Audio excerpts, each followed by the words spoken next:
नमस्कार दोस्तों। आप सभी लोगों का आधारशिला एकेडमी के इस ऑनलाइन प्लेटफॉर्म पे मैं संगीत यादव आप सभी लोगों का स्वागत करता हूं।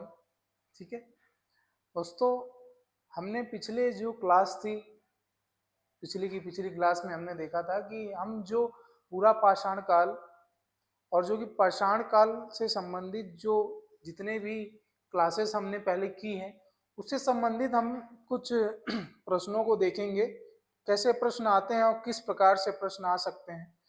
ठीक, उन प्रश्नों को हमने देखा था। आज फिर हम पूरा पाषाण या जो प्रागैतिहासिक काल से संबंधित जो पाषाणों का जो युग था उससे संबंधित और भी अन्य प्रश्नों को लेके आए हैं। देखते हैं, समझते हैं कि वो प्रश्न कैसे होंगे और किस प्रकार के प्रश्न हमारे आने वाले जो एग्जाम्स है उसमें आ सकते हैं। ठीक है, बहुत ही कम प्रश्नों से हम बहुत सारी चीजों को समझने की कोशिश करेंगे। ठीक है, तो आज सिर्फ हम जो पूरा पाषाण काल जो कि पैलियोलिथिक एज है, पाषाण काल मतलब स्टोन एज का पहला जो मतलब जो उसका भाग है, क्या नाम है उसका, पैलियोलिथिक एज, पूरा पाषाण काल, उससे संबंधित जो तीन भाग हैं। ठीक है, अर्ली पैलियोलिथिक और मिडल और अपर, इसको देखेंगे हम। ठीक है, निम्न, मध्य और उच्च पूरा पाषाण काल, इनको समझेंगे। ठीक, हम क्या देखेंगे आज? हम देखेंगे प्राग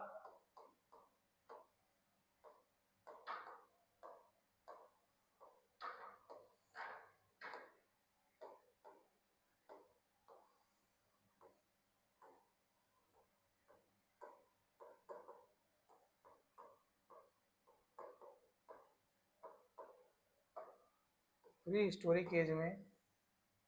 ठीक है, प्री हिस्टोरिक एज में जो पाषाण युग है, पाषाण युग, पाषाण युग को हमने बांटा था कितने भागों में? पूरा पाषाण, पूरा पाषाण काल में तीन भागों में से बांटा था। ठीक है, स्टोन एज को, उसमें पहला था पूरा पाषाण काल। ठीक है, दूसरा क्या था? मध्य पाषाण काल,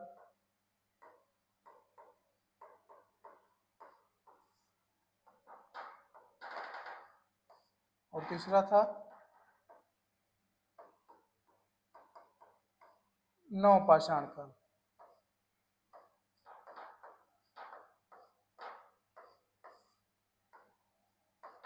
ठीक है, पैलियोलिथिक एज, ठीक है,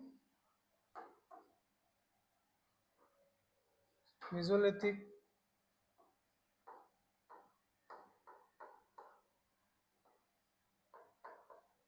और नियोलिथिक।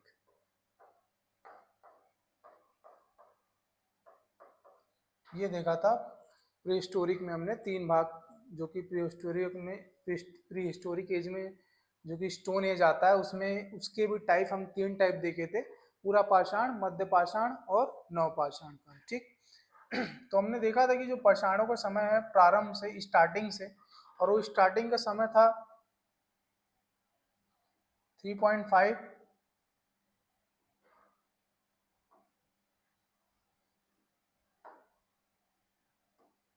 मिलियन ईयर से लेके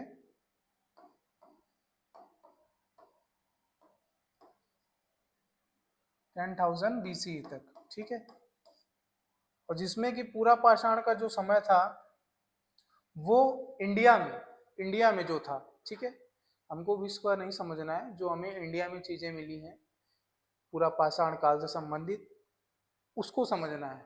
और जो इंडिया में पूरा पाषाण काल का जो समय स्टार्ट होता है, साक्ष्यों के जो हमें चीजें मिली हैं उसके अनुसार जो इसका टेन्योर चालू होता है इंडिया में, वो 5 लाख BC से लेके 10,000 10,000 BCE तक का था। ठीक है, ये समय है, ठीक। इसके अलावा और कोई समय याद नहीं रखना है आप लोगों को, ये मुख्य इसका समय है, ठीक है। 5 लाख बीसी से लेकर 10,000 बीसी तक पूरा पाषाण पैलेयोलिथिक एज का समय, ठीक। तो आज हम जो अपनी कक्षा में क्विज जो अटेंड करेंगे, जो एमसीक्यूज देखेंगे, वो रहेगा पैलेयोलिथिक एज से, ठीक है, पैलियोलिथिक एज से, ठीक। और पैलियोलिथिक एज को भी हमने देखा था अपने क्लासेस में कि इसे भी 3 भागों में बांटा गया है, क्योंकि इसका जो टेन्योर था 5 लाख से लेके कितना था, 10,000 बीसी तक का था ना। तो ये जो टेन्योर है काफी लंबा रहा होगा, और इसे एक साथ समझ नहीं सकते ना हम, तो इसे कई भागों में बांटा गया है। इस जो विकास क्रम और जो इतने समय बीते हैं पैलियोलिथिक एज में, उसको कई भागों में बांटा गया है। वो भाग कितने थे, 3 भाग। पैलियोलिथिक एज को भी 3 भागों में बांटा गया है, ठीक है। पहला था निम्न पुरा पाषाण काल, निम्न पुरा पाषाण काल, ठीक। दूसरा मध्य पुरा पाषाण काल, मध्य पुरा पाषाण काल, ठीक। और चौथा उच्च पुरा पाषाण काल, उच्च पुरा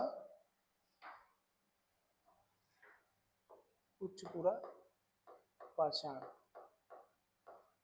ठीक है। तो ये मैंने आप लोगों को थोड़ा बता दिया कि आज हम किसको देखेंगे, पैलियोलिथिक एज में भी जो 3 भाग है उससे संबंधित जो प्रश्न है उसे हम देखेंगे। तो चलिए हम चालू करते हैं, देखते हैं, ठीक है। चलिए, जैसे कि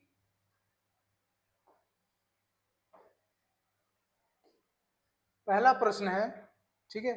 पहला प्रश्न आप लोग देख लीजिए, क्या कह रहा है पहला प्रश्न, क्या कहने की कोशिश है इस प्रश्न में, ठीक है। प्रश्न को सबसे पहले आप लोग किसी भी एग्जाम में सबसे पहले, अगर आपने उस टॉपिक को अच्छे से पढ़ा है, आपको पूरा भरोसा है कि हाँ जितना मैंने भी पढ़ा है वो सफिशियंट है, मैं क्वेश्चन कर लूंगा, तो क्वेश्चन करने के लिए क्वेश्चन पढ़ना भी बहुत जरूरी है सबसे पहले। तो क्वेश्चन सबसे पहले पढ़िएगा आप लोग, ठीक है, जो ऑप्शंस है वो समझिएगा और फिर उसके बाद आंसर दीजिएगा, ठीक है।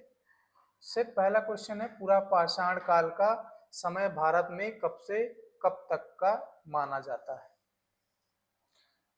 पूरा पाषाण काल पैलियोलिथिक, पैलियोलिथिक का समय भारत में, देखो इंडिया में ना, बाहर नहीं, विश्व के संदर्भ में, वर्ल्ड के पर्सपेक्टिव से नहीं पूछ रहा है, इंडिया में कब से इसका समय स्टार्ट हुआ, ठीक है,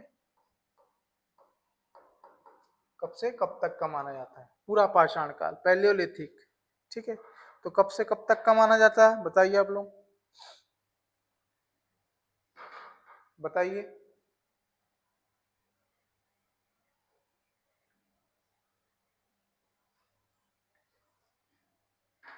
अभी बताया था मैंने पीछे कि पूरा पाषाण काल का जो इंडिया में समय माना जाता है वो है, क्या है वो, 5 लाख बीसी से लेके 10,000 बीसी तक, ठीक है। कितना माना जाता है,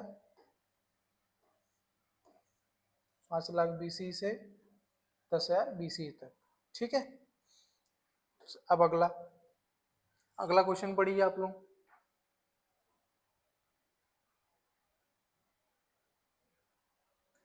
निम्न पूरा पाषाण काल को क्या कहा जाता है। अब देखिए, ये क्वेश्चन है पैलियोलिथिक के टाइप को लेके,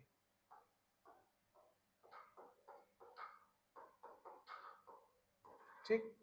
निम्न पूरा पाषाण काल को क्या कहा जाता है, हमें हिंदी तो पता रहना चाहिए, लेकिन किसी किसी एग्जाम में हिंदी का पेपर यदि मतलब जो हमारा मीडियम अगर हिंदी रहता है तो उसमें हम अगर क्वेश्चन बनाते हैं तो कभी कभी कुछ हिंदी भी हमें समझ नहीं आती, तो हम इंग्लिश की तरफ रुख करते हैं।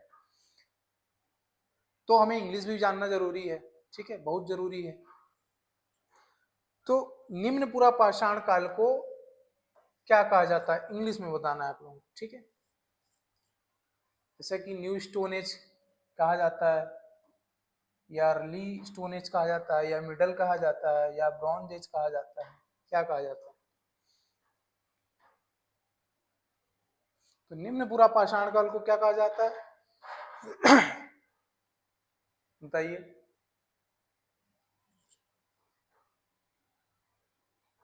निम्न पूरा पाषाण काल को कहा जाता है early stone age. Early, early मतलब पहले, तुरंत पहले, अर्ली मतलब। और जो पैलेयोलिथिक एज स्टार्ट होता है प्लियोस्टोसिन एज में, जब जलवायु ठंडी रहती है, तो उसका जो पहला जो एज रहता है वो क्या रहता है पैलेयोलिथिक एज में? वो रहता है निम्न पूरा पाषाण काल, ठीक है, निम्न पूरा पाषाण काल। उसे क्या कहते हैं? Early stone age.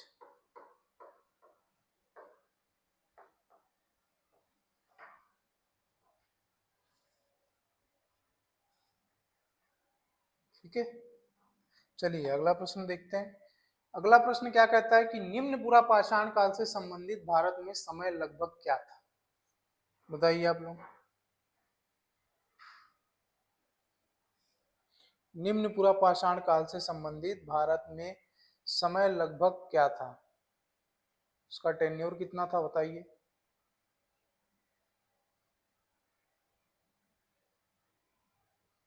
निम्न पूरा पाषाण मतलब अर्ली स्टोन एज। क्या? अर्ली स्टोन एज, उसका समय क्या था? तो हमने देखा था, ठीक है, हमने देखा था कि जो निम्न पूरा पाषाण काल था, निम्न पूरा नहीं लिख रहा हूँ, इसका समय बता रहा हूँ, जो निम्न का समय था अर्ली का, वो कितना था? 5 लाख से स्टार्ट हुआ था, कहाँ तक? 5000 50,000 BCE तक, ठीक। तो इसका आंसर क्या होगा? इसका आंसर होगा 5 लाख BCE से लेके 50,000 BCE तक का, ठीक है। अब अगला देखते हैं हम। निम्न पूरा पाषाण काल से संबंधित इनमें से कौन सा कथन असत्य है? ठीक है, इस क्वेश्चन में, इस क्वेश्चन को ध्यान से पढ़िएगा। इसमें पूछ रहा है कौन सा कथन जो इसमें लिखा गया है, कौन सा कथन असत्य है? सत्य को नहीं, असत्य को बताना है। बताइए इसमें क्या गलत है, पढ़िए सबसे पहले और बताइए कि गलत क्या है इसमें।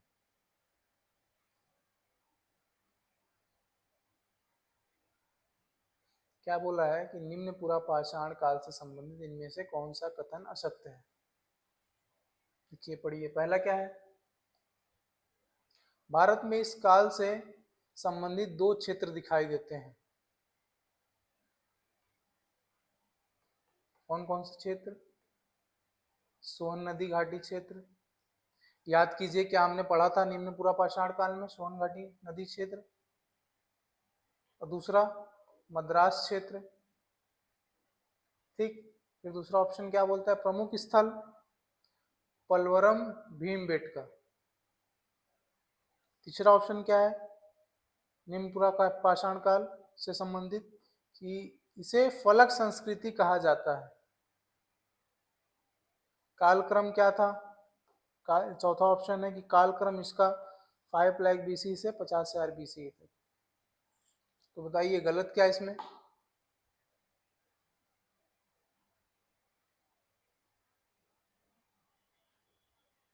क्या है गलत इसमें?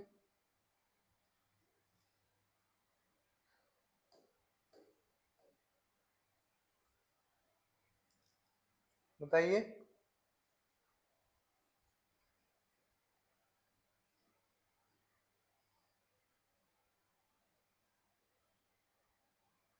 चलिए, जो इसका सही आंसर होगा वो होगा फलक संस्कृति।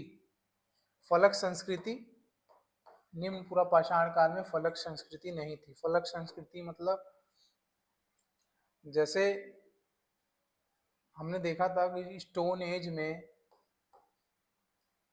जो शुरू निम्न पूरा पाषाण काल में जो निम्न पूरा पाषाण काल था उसे कोर स्टोन एज कहते हैं। कोर कोर स्टोन एज भी कहते हैं, मतलब कोर संस्कृति कहते हैं। क्यों? क्योंकि जो समय के पत्थर थे वो क्रोड थे, ठीक है, कोर टाइप के। ने बताया था कि बीच मतलब एक पत्थर लेते थे और उसे बीच से तोड़ देते थे। बीच से तोड़ने के बाद, ठीक है, बीच से तोड़ने के बाद जो बड़ा वाला होता था, जो बड़ा वाला वो भाग निकलता था उस पत्थर से, उसे कोड़ कहते थे, कोर। और जो छोटा वाला भाग निकलता था उसके फलक, फ्लैग कहते थे। ठीक, तो मुख्यतः जो निम्न पूरा पाषाण काल में पत्थर यूज हुए हैं वो कोर हुए, कोर पत्थर। ठीक है, तो ये ऑप्शन गलत हो जाएगा। फलक संस्कृति नहीं, यहाँ पे कोर संस्कृति होगा। ठीक, बाकी सब सही है। सोन नदी घाटी भी देखा था हमने निम्न पूरा पाषाण काल में। कहा? सिंधु नदी वाले इलाके में। इसकी सहायक नदी है सोन नदी। ठीक ठीक, मद्रास क्षेत्र भी देखा था, इसमें कि बहुत सारे स्थान हमने देखे थे। चलिए अब अगला क्वेश्चन देखते हैं हम। अगला क्वेश्चन क्या है हमारा? भारत में पूरा पाषाण काल से संबंधित प्रथम साक्ष्य किस व्यक्ति ने खोजा था? भारत में, इंडिया में जो पैलियोलिथिक एज है उससे रिलेटेड पहला जो एक्सकवेशन किया था वो किन्होंने किया था? क्या नाम था उनका? बताइए आप लोग। तो भारत में जो सबसे पहले पैलियोलिथिक एज,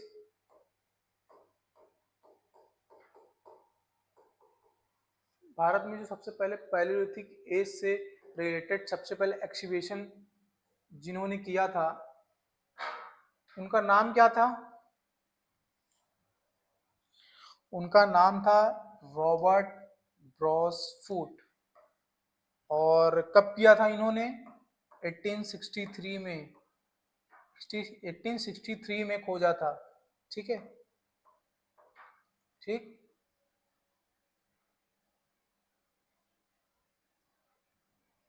और कहाँ खोजा था? पल्लवरम, पल्लवरम तमिलनाडु।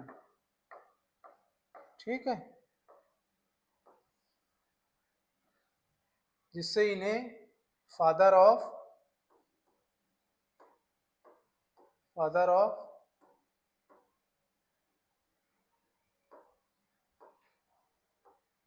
पैलियोलिथिक एज भी कहा जाता है। ठीक, किन्हें? रॉबर्ट ब्रॉस फूट को। चलिए अब अगला क्वेश्चन देखते हैं हम। इस क्वेश्चन को ध्यान से पढ़िएगा आप लोग। ठीक, दिख रहा होगा आप लोगों को। इस क्वेश्चन को अच्छे से पढ़िएगा। ठीक, मैं साइड हो जाता हूँ, आप लोग पढ़िए पहले, उसके बाद बताइए। क्या कह रहा है ये कि पूरा पाषाण काल के तीनों भागों में औजारों की विशेषताएं मुख्यतः क्या थी? असत्य को बताना है। ठीक है, पूरा पाषाण काल,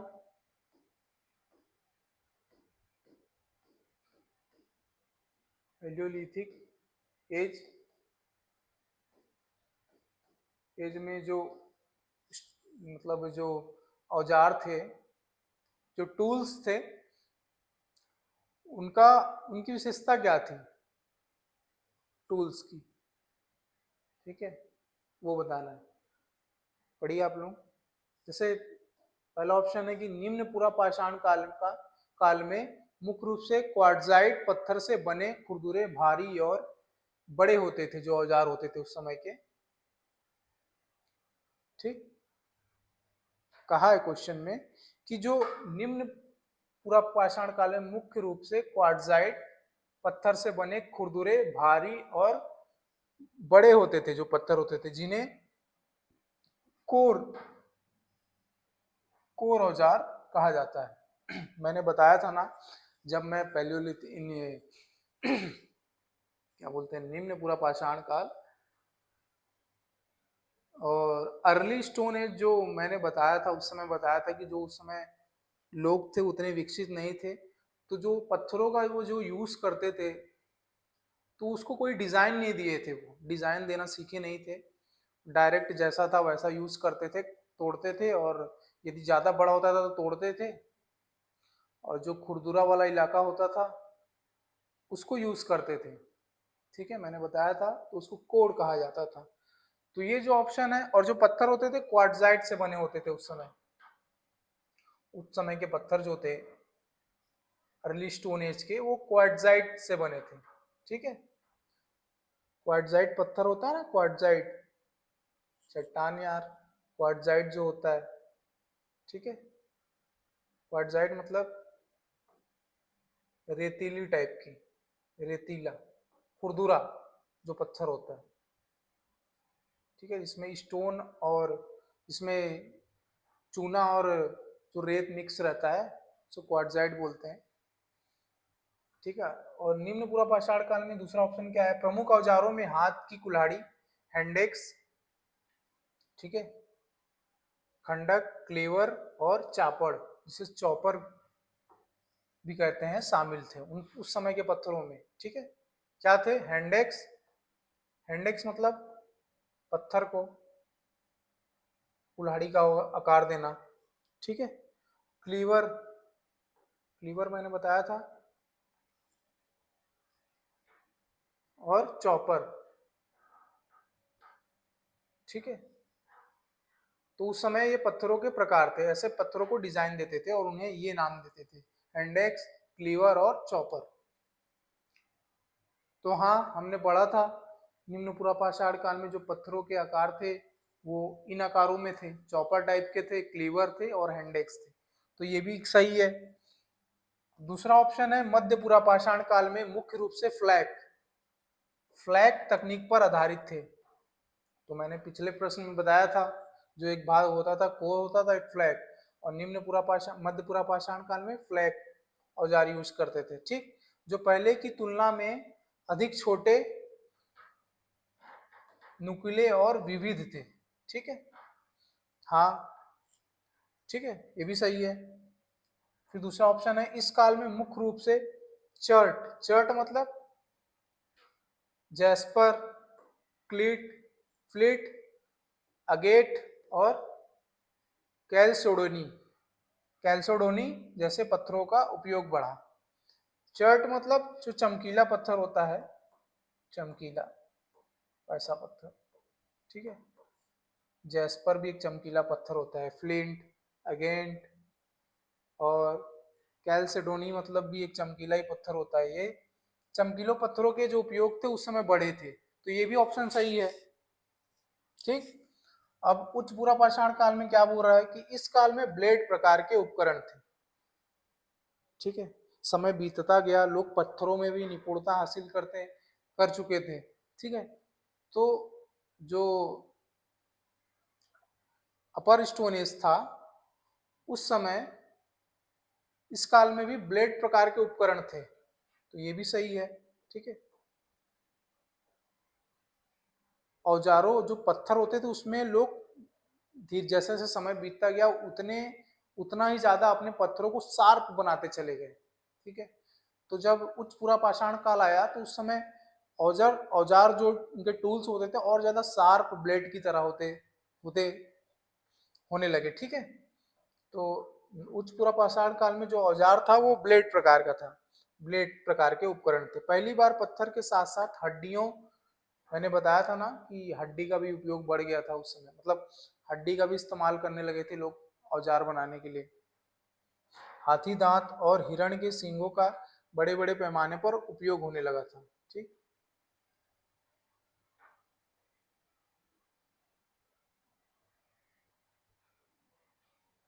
दूसरा ऑप्शन क्या है, इस काल के औजारों में खुरचनी, स्क्रैपर्स, खुरचुनी जो ऐसे रहता है, स्क्रैपर्स, बेधनी, बोरर्स, और शिकार के लिए भाले के अग्रभाग। भाले का अग्रभाग कैसा होगा, जैसे भाला होता है, ये भाले का अग्रभाग, ये आगे वाला भाग भी शामिल थे। ठीक है। तो उच्च पूरा पाषाण काल जो था, उस समय समय बीतता गया तो औजार, समय बीतने के साथ साथ औजार उतने तीखे और छोटे होते चले गए। ठीक है। तो खुरचुनी, खुरचुनी मतलब खुरचने के लिए, छोटा रहता है ना वो। स्क्रैपर, बोरर्स, ठीक है, और स्पीयर पॉइंट्स, ये भी सही है। तो मैंने ऑप्शन इसमें नहीं डाला है, लेकिन ये तीनों ऑप्शन सही है। ठीक है। तो इस प्रश्न में तीनों सही है। ठीक, अगला देखते हैं हम। अगला क्वेश्चन पढ़िए। अगला क्वेश्चन क्या कहता है कि निम्नलिखित स्थानों को उनके काल के अनुसार मिलाएं। निम्नलिखित स्थानों को उनके काल के अनुसार मिलाएं। कौन से एज में कौन सा स्थान महत्वपूर्ण था, ये आप लोगों को बताना है। ठीक है, बताइए।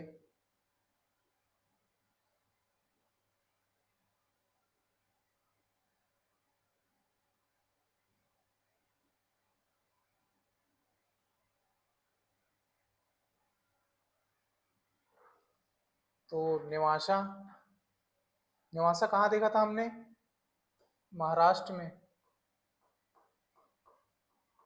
ठीक। नेवासा, क्या नेवासा निम्नपुरा पाषाण काल से संबंधित है? फिर अतिरमपक्कम, तिरमपक्कम क्या मध्यपुरा पाषाण काल से संबंधित है? तिरमपक्कम कहाँ है? तमिलनाडु। खोज किसने की? मैंने बताया था कि उस समय अतिरमपक्कम की खोज किसने की थी? विलियम किंग ने। विलियम किंग,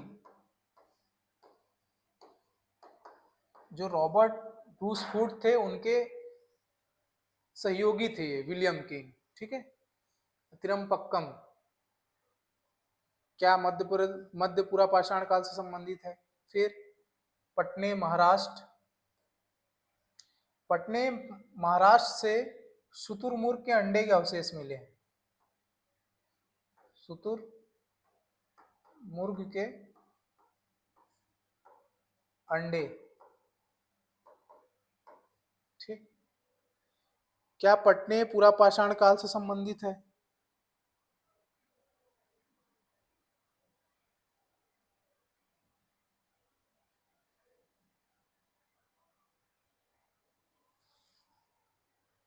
भीमबेटका उच्च पूरा पाषाण काल। मिलाना है, ठीक है। आप लोग बताइए कौन किधर मिलाना है, कैसे कैसे मिलाना है, कमेंट में बताइएगा। अभी तो अब हम लाइव तो नहीं है अभी, अब आप लोग कमेंट में ही बता सकते हैं, तो कमेंट में बताइएगा। क्लास होने के समाप्त से क्लास अपलोड होगी तब तो बता ही सकते हैं लोग, आप लोग तो बताइए।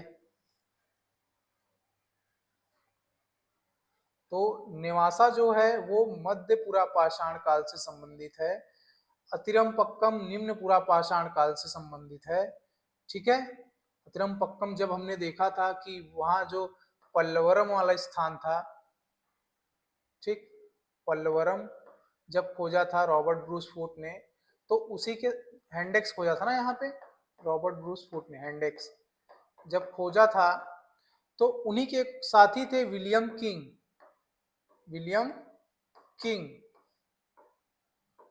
उन्होंने अतिरमपक्कम की खोज की थी 1863 में। ठीक, किस समय? अतिरमपक्कम निम्न पुरा पाषाण काल से संबंधित स्थान है और नेवासा मध्य पुरा पाषाण। उसी तरह पटने बताइए, पटने महाराष्ट्र। पटने महाराष्ट्र उच्च पुरा पाषाण काल से संबंधित है, ठीक है। और भीमबेटका पुरा पाषाण काल, देखिए आप लोग भीमबेटका पुरा पाषाण काल मैंने लिखा है, ठीक। पुरा पाषाण काल से भी भीमबेटका से बहुत सारे साक्ष्य प्राप्त होते हैं, ठीक है। भीमबेटका तीनों कालों में महत्वपूर्ण रहेगा, पुरा पाषाण काल में भी, मध्य में भी और नव में भी, क्योंकि भीमबेटका एक ऐसा स्थान था जहां मानवों के रहने के लिए उचित जो स्रोत थे वो थे, इसलिए, और गुफाएं भी बहुत सारी थी। हम देखते हैं जो मध्य प्रदेश वाला जो इलाका है, पहाड़ी एरिया ज्यादा है, पहाड़ ज्यादा है, जंगल ज्यादा है, और मानव की जो प्रथम उत्पत्ति भी हुई वो नर्मदा घाटी वाले इलाके से ही हुई, ठीक है।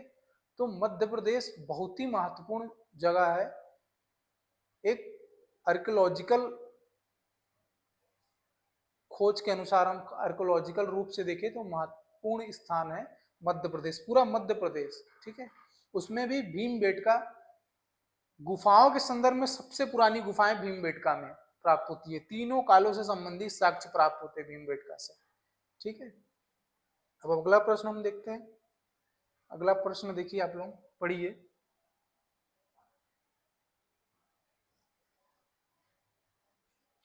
ये ऑप्शंस है, ठीक है, ये ऑप्शंस है, ठीक। क्वेश्चन पढ़ने के बाद आप लोग इसको पढ़िएगा, फिर यहां से आंसर दीजिएगा, ठीक। पढ़िए, क्या है प्रश्न? पूरा पाषाण काल के तीनों कालों में मानव के क्या क्या नाम थे? असत्य को चुनना है, गलत को बताना है कि गलत कौन सा है। पूरा पाषाण काल, पैलियोलिथिक एज में मानव के क्या क्या नाम थे? हमने देखा था पूरा पाषाण काल में, पूरा पाषाण काल वह काल जब मानव के अवशेष पहली बार मिले साउथ अफ्रीका से, ठीक। वो अपना विकास कैसे कैसे किया समय के बीतने के साथ साथ, और उस समय उसके नाम क्या क्या पड़े, जैसे जैसे समय बीता तो उसके नाम क्या क्या पड़े, ठीक है, कौन से काल में उसके क्या क्या नाम थे, ये हमने देखा था, ठीक है। तो ये प्रश्न बहुत महत्वपूर्ण है, इस प्रश्न से आप लोगों को समझ में आ जाएगा कि कौन से समय किसका क्या नाम था मानव का, ठीक है। आप लोग कभी नहीं भूलेंगे इसके बाद, ये मेरी गारंटी है, ठीक है। तो चलिए, तो मानव के नाम जैसे कि पहला है, ए दिया है कि निम्न पुरा पाषाण काल में क्या कहते थे मानव को? क्या रामापिथेकस कहते थे? फिर मध्य पुरा पाषाण काल में क्या नियंडरथल कहते थे? या उच्च पुरा पाषाण काल में उन्हें होमोसोपियंस कहा गया? ठीक है, बताइए। तो देखिए, जो निम्न पुरा पाषाण काल है, पुरा पाषाण काल का पहला युग, उस समय मानव को क्या कहा गया? मानव को कहा गया होमो इरेक्टस, होमो इरेक्टस। क्यों कहा गया? होमो इरेक्टस वह मानव था, रामापिथेकस नहीं कहा गया, ठीक है। होमोपिथेकस वह मानव था जब वो चलना सीख चुका था थोड़ा सीधा होके, और अफ्रीका के स्थान से उसने यूरोप और एशिया जैसे स्थानों की ओर प्रस्थान किया। वो कौन था? रामापिथेकस। यदि वो प्रस्थान किया तभी तो हमें भारत में पल्लवरम जैसे स्थान से साक्ष्य प्राप्त हुए मानव के, ठीक है, जिसे खोजा उन्होंने। और मानव के जो साक्ष्य कहा जाता है इंडिया में जो सबसे पहले प्राप्त हुए, वो महाराष्ट्र के बोरी नामक स्थान से, ठीक है। तो निम्न पूर्व पाषाण काल में मानव को होमो इरेक्टस कहा जाता था। मध्य पूरा पाषाण काल में नियंडरथल ही कहा जाता था, ठीक है, नियंडरथल। और उच्च पूरा पाषाण काल में, क्योंकि समय बीतता गया, इस समय मानव अपने आप को विकसित कर चुका था, उसके जो शारीरिक बनावट थी उसमें भी सुधार हो चुकी थी, ठीक है। तो उच्च पूरा पाषाण काल में उसे होम्योसेपियंस कहा गया, लेकिन निम्न पूरा पाषाण काल में उसे ना होमो रामापिथेकस नहीं कहा गया, क्या कहा गया, होमो इरेक्टस, ठीक। तो इसमें कौन सा ऑप्शन, तो इस ऑप्शन में क्या सही होगा, असत्य को चुनना है तो केवल पहला, ठीक है।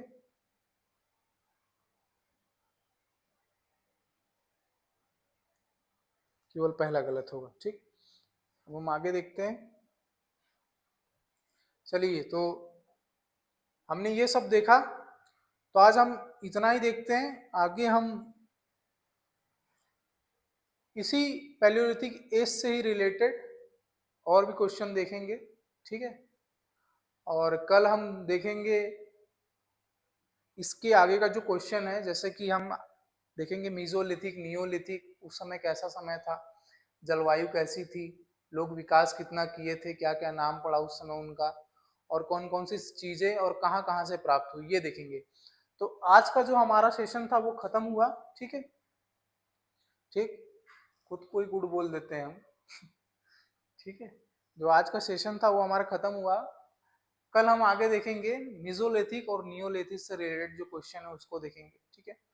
तो चलिए, आप लोगों सभी से विदा लिया जाए, और आप लोगों को जितना हो सके उतना इस मतलब क्लास को शेयर कीजिएगा। बहुत ही मतलब जिनको आवश्यकता है उनके लिए बहुत ही कारगर सिद्ध होगी ये हमारी क्लास।